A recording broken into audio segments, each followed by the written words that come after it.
Thank you so much for doing this. So excited to be here with you. Good to be here. Mid-shoot day, you're shooting Galaxy Watch Ultra. It's Apple why Watch I have Ultra. two, just so people know why I'm wearing two watches at once. It's because I'm testing two. I don't normally wear two watches, but You're a pro athlete though, which means you Yeah. use a lot of fitness tech. this is true. I rely on one, but I'm comparing them, so. What do you think is like the most interesting fitness tech right now? Fitness tech, well, it's interesting. I like minimal, and when I kind of like switch my tech brain off when I go into the fitness world, so I like the minimal, like things you don't even notice tech. So I think the ring is interesting. It's a little tough for me because my sports involve catching and throwing, so I can't quite rock that. But I just like things that are just monitoring without affecting you. Android's having a difficult situation with Gen Z, especially in the US. Globally, they're at 70% market share. In the US, 58% market share. There's been even reports that like 90% of Gen Z want to use an iPhone. Obviously, I'm 22, you're 30, like we're in that range. Yeah. If you were Google or Samsung, how would you get people to consider Android? It's crazy because they can't do much more. I mean, they can offer as many features as they want. They can make the phones as good as possible. They can give, a nice Pixel flagship program to show what you should do, AI features, innovative, all that stuff, and people will still see the color of the bubble in iMessage and go, eh. Because here's another thing, switching carriers is incredibly high friction for people, and it turns out it's kind of the same thing. Like if you're T-Mobile, you can offer people a better service, cheaper, available in more places. But if you already have your phone number on one and you can't transfer it, people just don't want to switch. Yeah. So it's just about making it as easy as possible for people to switch. But yeah, the peer pressure from that whole walled garden thing is like not something they can control. Which is also interesting because RCS is getting adapted in the next iOS. Very happy about that. Same. Yeah. But it's still going to look green. Yep. And I think people are not going to realize, like in the generalist community, that it's different. I think most regular people will not notice a difference. I think they'll send a picture or two and it'll come through clear instead of a 12 by 12 pixel array, and then it'll be, oh, it worked this time. You get like text, like typing indicators and read receipts and stuff. Like that's cool. But yeah, as I predicted, like Apple's not going to make it iMessage. They're just going to build it in on the side and it works and it's encrypted, but like also it's not a blue bubble. Yeah, which is interesting because it fails their accessibility test of like the white on The green. green, yeah. You use two phones on a daily basis. I do. Do you think that with like the latest upgrades, iOS 18 beta is obviously out right now, which one has like the more interesting features? I've talked about both Android and iOS in their latest iterations. I think you could argue iOS this time around has more features that are interesting, just based on like the delta with the previous iOS. Android has some new stuff. There's just so much focus on AI. It's like we're not really doing features anymore. We're just like throwing AI features at the wall and seeing what sticks. iOS has a couple extra things, but in general, it's circle to search is the biggest new thing I've tried. I love it. And then like what other AI things will you ever use on the phone? However many they can make that are useful. The Apple calculator, you sparked that with Christian. I love the calculator, man. Not that I'm gonna use it all that often, and I realize I'm kind of like blowing it up, but it's like, it's pretty cool. I think it's dope that they did it. It's pretty cool. They actually executed on saying that it was going to be a really big deal, and then it was. And it's in your handwriting. I was so ready to make fun of them for a weak calculator on the iPad, and they did it. Yeah, they executed. He's also awesome. Like, I think Apple really utilizes him well to like storytell. Craig? Yeah. Yeah. He's a likable face of a lot of those presentations. But then like very technical, which is rare. Like I feel like if you're like super technical, you're not always like super magnetic and charismatic. And to have both like brings people into the world of tech. So underrated. I feel that's a great observation. There's a lot of, I've done a lot of interviews with like tech executives, and I think something a lot of people don't realize is in these gigantic companies, when you are an executive at the top of like you're the SVP of software like Craig or even higher, you don't actually deal with a lot of the small minutia. You're not coding every day. You're not making software. You're making software decisions, but you're more managing people and teams and strategy and direction. So I think a lot of people expect me to dig in with those types of interviews and ask, why not this software feature here? Why not this usage pattern there? And it's cool when they can actually cover both bases, but most of the time, that person doesn't actually deal with that stuff. 100%, which is so interesting because I think that like studying the messaging of the brand is super important too. Like that's kind of what Tim does, and he's like an operational expert. Yep. But it's like Craig reminds me of a YouTuber, where it's like you're making the videos and your hands are in the weeds, but then you're also like the person talking about it. Yeah. And it's really rare. The Rivian CEO, I feel like, is like that as well. Also true. I mean, this is my favorite type of person to talk to, is like a product person who can actually dive into the product stuff. So I walk through with RJ like every single part of the car, and he can tell me technical pieces, but also like why it's there, which is cool. And he can tell me, and the more he talks, the more you can get an idea of direction of like why things will continue to be there or won't be there. So yeah, another fun one. Yeah, one of your really underrated talents is being able to like take all the information and then synthesize it into a way that most people don't think about. Like an announcement will come out and then you're not just reporting on it, but you're giving us like the next layer of what it actually means. Sure. And I think a lot of people don't do that. An announcement that came out recently that I thought was interesting was the supercar trend from smartphone manufacturers. Yeah. Xiaomi's coming out with a car. Somehow. It's kind of perfect timing with you, with autofocus. It's like merging both of your interests. Yeah. Can you review it? I mean, I started the autofocus channel because EVs are coming out, and it's increasingly clear that cars are tech. Cars are rolling computers. There's more and more tech in every single car. But I didn't realize it was just going to be like Xiaomi is coming out. I mean, it's a prototype, but with a supercar, a 1,500 horsepower, like monster supercar, which is like kind of hard to fathom. Nuts. But here we are. Yeah, this is the world we live in. So if they make it, I'll test it. 100%. I'll check it out. Sure. Well, it's also, I think, one of the hardest parts of making the car is the infotainment system, and a lot of people just use Apple CarPlay now. Facts. But if it's like a smartphone company, they'll probably have really excellent software ability. I guess there's Android. I'm hoping. I mean, there's Android Auto, and you see even like with the partnerships, like with Polestar, they just throw Android Automotive in there, and they're good, and that's fine. But it would be cool to see like, okay, Xiaomi does have software chops. Are they going to do their own thing? Are they going to just do Android Automotive? A lot of cars come out at CES, and there's always like the grandiose like vision for what the car could be, but that's what it is. It doesn't come out. Yeah. Where do you think CES is headed in like the next few years? Because I used to love your videos from CES. Yeah, same. CES is funny. I think a lot of the biggest announcements that used to be, because I got very excited to go to CES like 10 years ago. Yeah. It was always about getting there and being like, what are the big announcements that we're going to see? What are the crazy, shocking new things that they're going to show? And now those things get their own events. Yep. So now CES is a little more, I don't want to just say pure vaporware, but like a lot of experimental, a lot of what if, a lot of prototype, a lot of alpha, maybe we'll ship this someday type stuff. And that kind of feels like where it's going. So I don't mind that. It just feels like there's less reporting for me to do about like something you might be able to buy tomorrow. It's more just like speculative and industry trend type stuff. The latest trend is AI. And like, what do you think CES is going to look like this next January? It's just going to be AI everywhere. I really hope not, because unfortunately, it's what it looks like. So, I mean, we'll see what they come up with, but yeah, that's what it looks like. I just joined their advisory board for like coming up with ideas and like different tracks that can go down, like last week, so very recent. And I was saying that I think one of the most interesting parts for CES is like the visual stuff.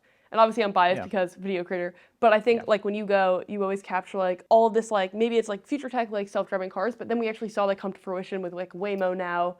Like you were in like the first ever self-driving car, I think. Yeah, they do some stuff like outside Vegas too, like around the convention center. Yeah, I think I love the visual demos. That's like what me making videos at CES is all about. So visual tech demos, super cool. But like AI stuff is not always as visual, so it's a little more just prove it to be useful in some way and it'll be good, but that's hard. Do you think about that a lot when you're like coming up with what to cover? Like, is AI inherently like less coverable? Yeah, I think my philosophy with like what I'm covering is I'm always trying to connect it to the end user. So there's a lot of really cool technologies that are not very visual, or they're kind of behind the scenes. Yeah. And the challenge is actually connecting it to the end user. So an example is I just did a video with the PGA Tour. I was just going to say the golf tech. The golf tech. And it's like, you don't think about 95% of that stuff, but I was there on the ground and there's 20 trailers in a parking lot with millions of dollars of fiber connecting them and like all these broadcast tech. There's probably 500 screens in those trailers.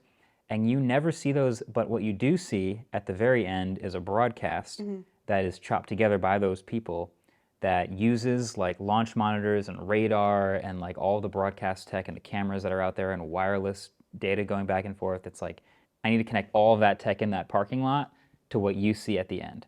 So that's how I think about it. Usually there's some connection, some thread there. Yeah, there's a lot of tech in sports. It almost feels like the sports industry is one of the first industries that gets all the advancement. Yeah. What do you think about like the Hawkeye technology in tennis, like being super precise, more precise than refs? Yeah, I love it. I mean, there's always going to be the controversy of replacing a human if it's just like a line judge or something like that. But every sport has some flagship tech in there. Like you saw the golf one, which is the shot tracer. Yep. You got the Hawkeye tech in tennis. You've got the line of scrimmage in football. Basketball kind of just has like sick camera angles, and they kind of play with like lighting up the three-point line a couple years ago, and that didn't work. But you see the broadcast. It just looked weird. And this year, I don't know how into basketball you are, but very into it. So are you? Yeah. Did you watch the All-Star game this past year? No. They lit up it was just an LED court. And so for the three-point contest, it was just like sponsored by Sprite. The whole floor was green. Oh, interesting. And there was just this green glow on all the play. It looked horrible. And I think they tried that, and I don't think it'll come back because of how bad it looked. But like, they are very tech forward, as you mentioned. They'll try stuff like that. They'll just see if it works. And if it doesn't, throw it away. Yeah, they also do a lot of work with like YouTubers like around like getting the NBA to the next generation. Yeah. You were actually just in a video with like one of the biggest basketball creators in the Mr. Beast video. Yeah, Jesser. Yep. He's awesome. What was the tech like on that shoot? On that shoot, oh wow. So I think Jimmy has been quoted as saying this, but I think that was the most concurrent cameras all recording at the same time. Or maybe that was a recent shoot he did. He did ages 0 to 100, so maybe that was 100 people. But the point is, a lot of cameras rolling at once, tons of footage. Yep. Very organized shoot, I will say. Really? Yeah, they had a ton of, obviously there was a person for every job. Like they had this floor that had the graphics on it for every segment of the game that they were planning. So it was really well done.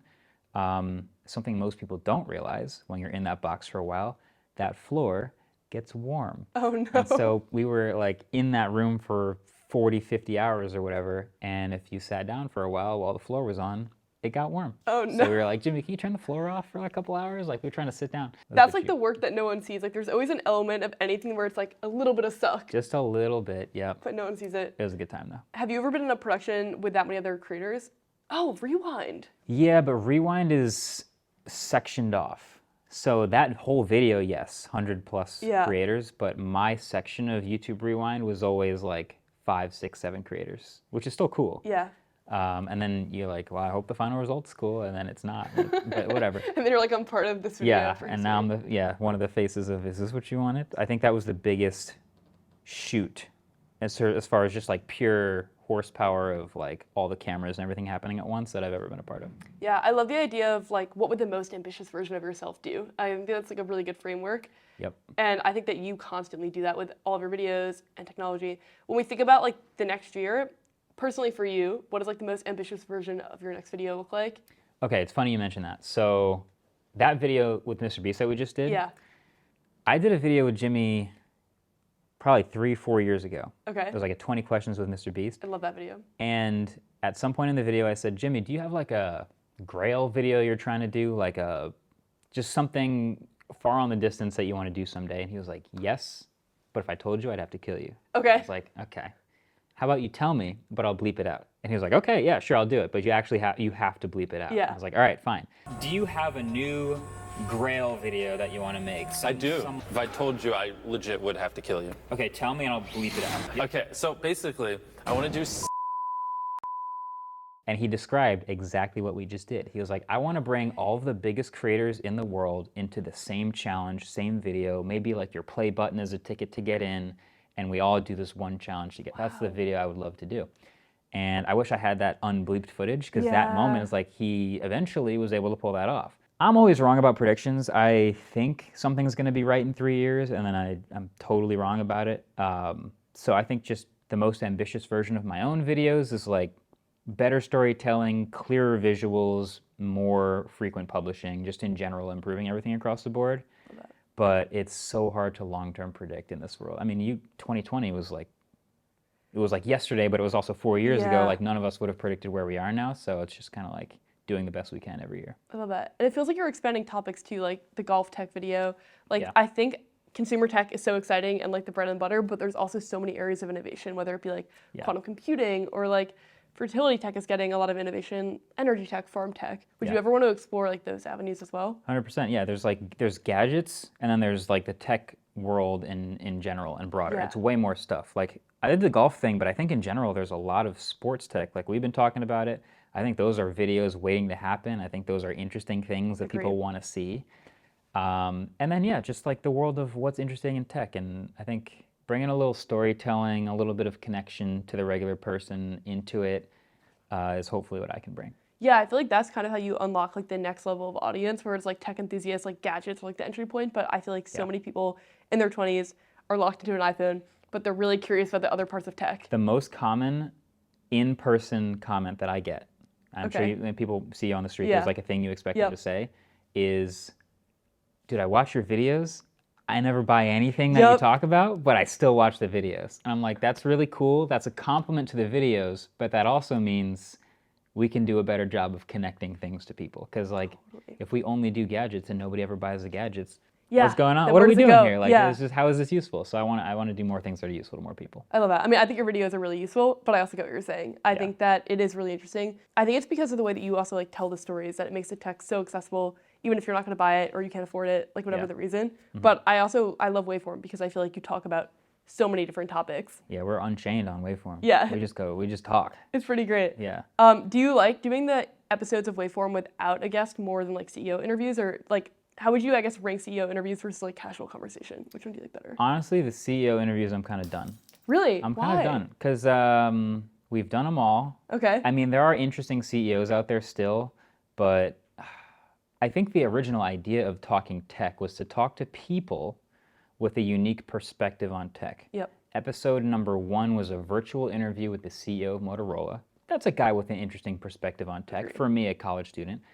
Episode 2, Kobe Bryant. Yep. That dude's got an interesting. He's seen it all. I mean, 20 years in the league. He started with like a cassette tape, listening to jams pregame, and like now he's scouting teams he's going to play on YouTube. Like that was fascinating. Episode number 3, I think, very quickly got into tech executive, tech executive, tech executive. And what happens with me is if I do an interview with tech executive A, Yep. then tech executives B through Z all email me the next day like, what about, hey, let's Yeah. do one too. And that kind of just went down that train for a while. And I think we can branch back out of that. I think there's way more interesting people with perspectives on tech that are worth hearing. Yep. And not that there's anything wrong with tech executives, but like we've heard that version of a tech perspective before at this point. I forgot the question, but long story short, we're going to talk to more people about more topics. And they're fun if they're unique perspectives on tech. Yeah, if they're like in the weeds and they're making things, then I Yeah. feel like they can give you. Or also, like I just met the head of quantum computing at IBM. She was Yeah. awesome. Like Yeah. that was a fascinating conversation. Yeah. And sometimes they're more in the day to day of like how the tech is actually going to impact the end user. Yeah, that's fun. my favorite type of conversation. That's what you're asking is like a conversation Yeah. with like what type of person is best. The people who are like in the thick of it and like know a lot about a certain topic and are kind of not really usually connecting it to regular Yeah. people.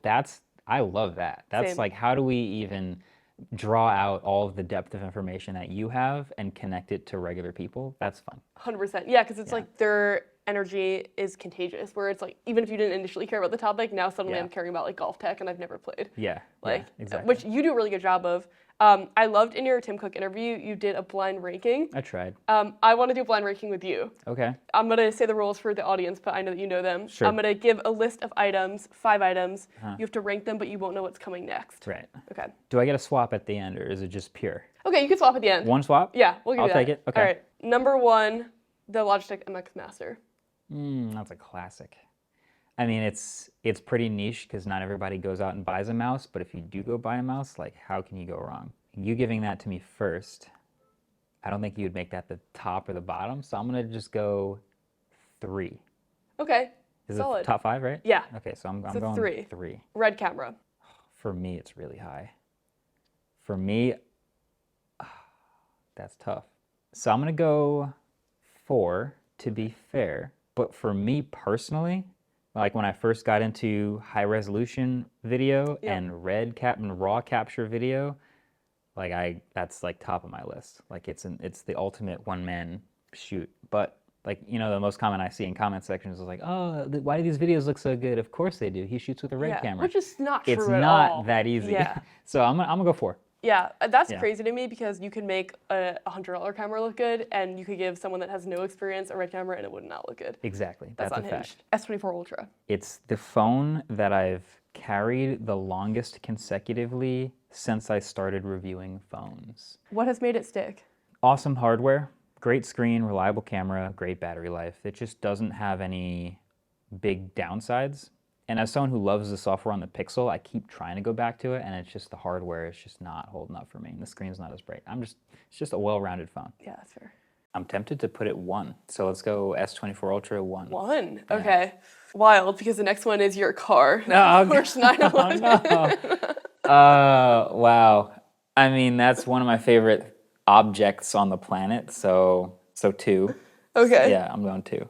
So then the last one, Uh-huh. MacBook Pro M series. Wow. Your daily computer. Which goes to 5 by default. Yep. I don't feel terrible. I mean, Dude, you did a pretty good job, gotta say. yeah. So I have 1 is S24 Ultra, 2 is 911 Turbo, 3 is MX Master, 4 is Red camera, 5 is M series MacBook. It's pretty good. I might just switch. I'm gonna switch M series MacBook with Logitech MX Master. That's solid. Yeah. That's like, I was thinking the same thing. I think that's where I'd land. It's a good list. Yeah. All right, you're the best. Thank you Nice. so much for doing this. Appreciate you. Amazing. Yeah, you're the best.